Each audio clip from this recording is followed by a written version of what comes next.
هر چا د خپل یری تماچه په بډه کړي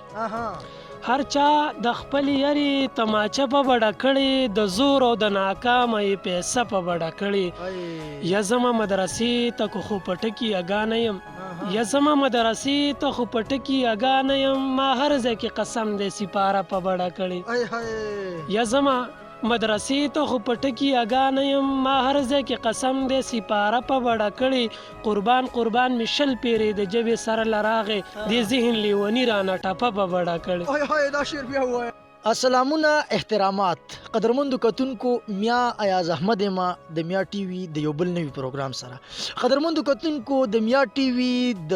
کتونکو ډیره زیاته غوښتنه و چې انعام الله مدثر صاحب به بیا کله زمونږ سره میلمه کیږي نو هم هغه د انتظار ګړۍ ختمې شولې انعام الله مدثر صاحب را سره نن یو ځل بیا د میا ټي وي په خپرونه کې میلمه دی. انعام الله مدثر صاحب د میا ټي وي په خپرونه کې درته یو ځل بیا د زړه د بیخه هرکلی وایم. ډیره زیاته مننه میا ایاز احمد صاحب ستاسو د کوششونو چې تاسو یو ځل بیا مونږ ته مقرره کړله او په دې شیشه باندې مو بیا مونږ راوبللو چې خپلو مینوالو ته مخاطب کړو نو ډیره زیاته مننه میا ایاز احمد صاحب. قدرمن شي انعام الله مدثر صاحب د میا ټي وي کتونکي په دې تمه دی په دې هیله دي ستا پروګرامونه ډیر زیات خوښوي نو انعام الله مدثر صاحب به نن یو ځل بیا مینوالو له کوم شي چلی به خاماره لیوني شي ستا چې چلی به خاماره لیوني شي څوک د سترګو د ګزاره لیوني شي پښتانه دي د پښتو د ملک نزي ستا په سر د کړماره لیوني شي پښتانه دي د پښتو د ملک نزي ستا په سر د کړماره لیوني شي چې بې علمه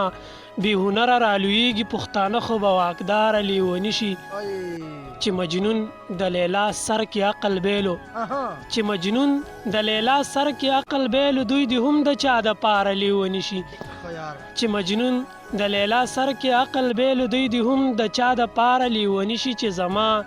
د بربادۍ په سوچ کې پروت دا مازغه به د اغیاره ډېر دی ښه د کار سړی په کار دی چې په دې ژبه پوهېږي د دې ښار سړی په کار دی بېکاره خلک ډېر دی ښه د کار سړی په کار دی چې په دې ژبه پوهېږي د دې ښار سړی په کار دی او دا نن سبا حالات خو په مثال د اباسین دی او چپې د اباسین له ایماندار سړی په کار دی دا نن سبا حالات خو په مثال د اباسین دی او چپې د اباسین له ایماندار سړی په کار دی چې ټک ورکوي سم لکه د زهر ویلي کېږي دشمن له د دې خاورې چمچمار سړی په کار دی چې ټک ورکوي سم لکه د زهر ویلي کېږي دشمن له د دې خاورې چمچمار سړی په کار دی نو موږ به ترقي کوو بلها موده به لګي کلونه پکې شته د انتظار سړی په کار دی نو موږ به ترقي کوو بلها موده به لګي کلونه پکې شته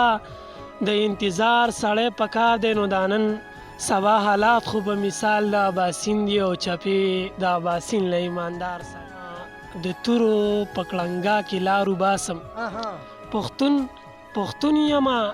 د تورو په کړنګا کې لارو باسم په سر مې چا ویشلي د روپۍ بلا بلا پښتون یما د تورو په کړنګا کې لارو باسم په سر مې چا ویشلي د روپۍ بلا بلا لاسا مې سمه کړې نه ده بیا مې خپې خویږي لاسا مې سمه کړې نه ده بیا مې خپې خویږي غوپې دې راله راکړې زندګۍ بلا بلا لاسا مې سمه کړې نه ده بیا مې خپې خویږي غوپې دې راله راکړې زندګۍ بلا بلا هر چا د خپل یری تماچه په بډه کړي هر چا د خپل یری تماچه په بډه کړي د زور او د ناکامه یې پیسه په بډه کړي یا زما مدرسې ته خو په ټکي اګا نه یم یا زما مدرسې ته خو په ټکي اګا نه یم ما هر ځای کې قسم دی سپاره په بډه کړي یا زما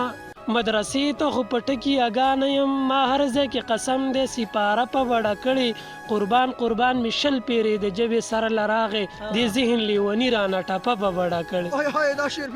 قربان قربان می شل پیرې د جبې سره لراغې دې زین لیوني را نه ټپه په بډه کړي ته څه وې چې ما یار لډکه غېږ د ګلو راوړه ما هم د یار د پاره دنداسه په وړه کړ دا شعر هم بیا ووایه. ډېره زیاته مننه. ته څه وې چې ما یار لډکه غېږ د ګلو راوړه ما هم د یار د پاره دنداسه په وړه کړي. او د رور سره د خور حصه په کم کتاب کې نشته. د رور سره د خور حصه په کم کتاب کې د رور سره د خور حصه په کم کتاب کې نشته. مولا سه خدا لویه مسله په وړه کړي. الله الله ډېره زیاته مننه. د رور سره د خور سره ډېر ضروري دی دا شعر. د رور سره د خور حصه په کم کتاب کې نشته. مولا صاحب خدا لویه مسله په وړه کړي. یو رکش مدثره دا د دې وطن ښایست دی تا اوس هم په مرغو پسې لینده په وړه کړي. یا ورکش مدثره دا د دې وطن ښایست دی تا اوس هم په مرغو پسې لینده په وړه کړي. او د رور سره د خور حصه په کم کتاب کې نشته. مولا صاحب خدا لویه مسله په وړه کړي. ډېره زیاته مننه.